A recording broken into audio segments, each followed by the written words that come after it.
ہمارے دین میں کوئی عمل تہوار نہیں ہے. ہمارے دین میں کوئی عمل رواج نہیں ہے. تہواروں سے رواجوں سے یہ دین پاک ہے.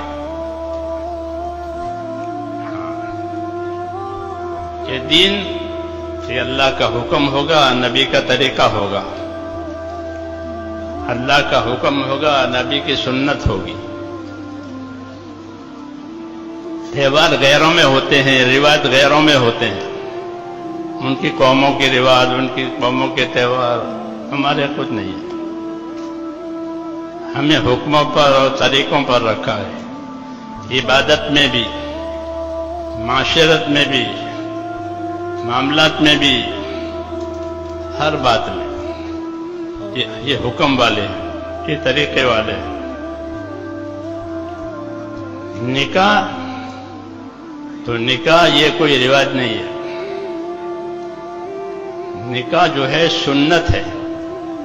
وہ سنت بھی ملت کی سنت ہے، سنت ملت. کیونکہ تمام نبیوں کی شریعت میں یہ نکاح کا عمل رہا ہے. حدیثوں میں ہے اربع من سنن المرسلین وعد منها النکاح. کہ چند چیزیں نبیوں کے طریقوں میں رہی، ان میں سے ایک نکاح بھی ہے. آدم علیہ السلام کے زمانے سے چلی ہے یہ سنت. ہاں، اس لیے سنت ہے اور بڑی سنت. ہاں، اس سنت میں خوبی آئے گی سادگی سے. سادگی سے، کیونکہ یہ زندگی کی عام ضرورت ہے. ہر آدمی کی اور ہر عورت کی ضرورت ہے. جو چیز جتنی زیادہ ضروری ہوتی ہے اللہ اس کو اتنی زیادہ آسان بناتے ہیں تاکہ ان کی ضرورتیں پوری ہو جائیں. اس لیے نکاح کو آسان بنایا، نکاح کو مہنگا نہیں بنایا.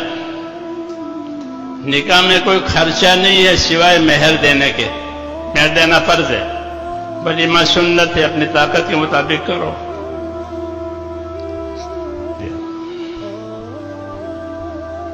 اس میں کوئی مال شرط نہیں ہے.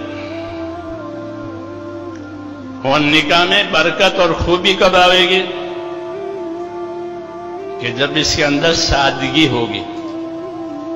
اعظم النکاح برکتاً ایسرہ مؤونتاً. اعظم النکاح برکتاً ایسرہ مؤونتاً. کہ وہ نکاح برکت کے اعتبار سے بڑا ہے جس کے اندر ذمہ داریاں تھوڑی، کوئی ذمہ داری. ایک بات تو یہ فرمائی. دوسری بات یہ فرمائی کہ نکاح میں دینداری دیکھ کر نکاح کیا کرو.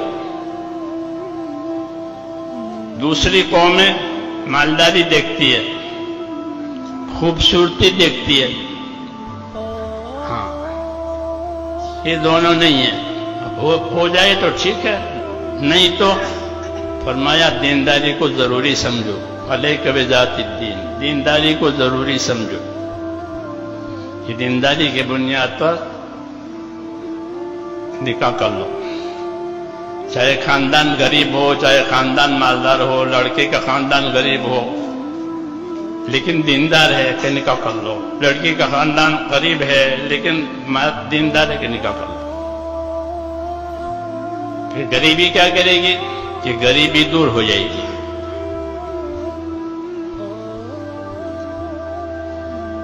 غریبی دور ہو جائے گی نکاح کی وجہ سے. حضرت عمر فرمایا کرتے تھے کہ نکاح کراؤ اور اپنی نکاحوں کے ذریعے سے غریبی کو اللہ سے دور کراؤ. یہ فرماتے تھے حضرت عمر رضی اللہ عنہ کہ نکاح کراؤ. ہاں، مردوں کا، عورتوں کا. اگر غریب ہیں تو کہ غریبی ان کی نکاح کی وجہ سے دور ہو جائے گی. اور فرماتے تھے یہ میں اپنی طرف سے نہیں کہہ سکتا، یہ تو اللہ پاک کہہ رہے ہیں. یہ تو اللہ پاک کہہ رہے ہیں. پھر آیت پڑھی وَأَنكِحُوا الْأَيَامَ مِنكُمْ والصالحین من عبادکم وإمائکم ان یکونوا فقراء یغنیہم اللہ من فضلہ، کہ تمہارے مردوں کا، تمہاری عورتوں کا، تمہارے لڑکوں کا، تمہاری لڑکیوں کا نکاح کرا دو۔ اگر یہ فقیر، غریب، تنگ دست ہیں تو مت گھبراؤ، اللہ ان کی غریبی، تنگ دستی اٹھا لے گا، دور کر دے گا۔ نکاحوں سے غریبی دور ہو جائے گی۔ یہ برکت کی چیز ہے، سنت ہے۔ جب یہ اپنی صحیح بنیادوں پر ہوگا یہ عمل، تو اللہ تعالیٰ اس کے اثرات ظاہر کرے۔ اس لیے نکاح کو مسجد میں ہونا مستحب رکھا کہ نکاح مسجد میں کر لو، عبادت ہے، رواج نہیں ہے، تہوار نہیں ہے، ایک عبادت ہے کہ مسجد میں کرو، مسلمانوں کے مجمع میں کرو، تاکہ تمہیں ان کی دعائیں ملیں۔ یہ خیر ہے، اسے اس وقت مسجد میں کرتے ہیں، اس کو آسان بنا دیا۔ سفر میں بھی ہو سکتا ہے، حضر میں بھی ہو سکتا ہے، حج میں بھی نکاح ہو سکتا ہے۔ جی ہاں، اس کی کوئی جگہ نہیں ہے، نماز کی طرح سے نماز ہر جگہ ہو جاتی، یہ ہر جگہ ہو جائے، کیونکہ ایک سنت ہے، ایک عمل ہے دین کا۔ اس لیے یہ دعوت ہے کہ اس کو سادہ بناؤ، اس میں زیادہ مال مت لگاؤ، اور مالداری کو اس کے بنیاد مت بناؤ، یہ حکم ہے۔ مال زیادہ ہے تو دوسرے جو بھی نکاح ہے ان کا تعاون کرو اپنے مال سے، تاکہ اس کی ضرورت پوری ہو جائے، تو اللہ ان کی بھی مدد کرے گا۔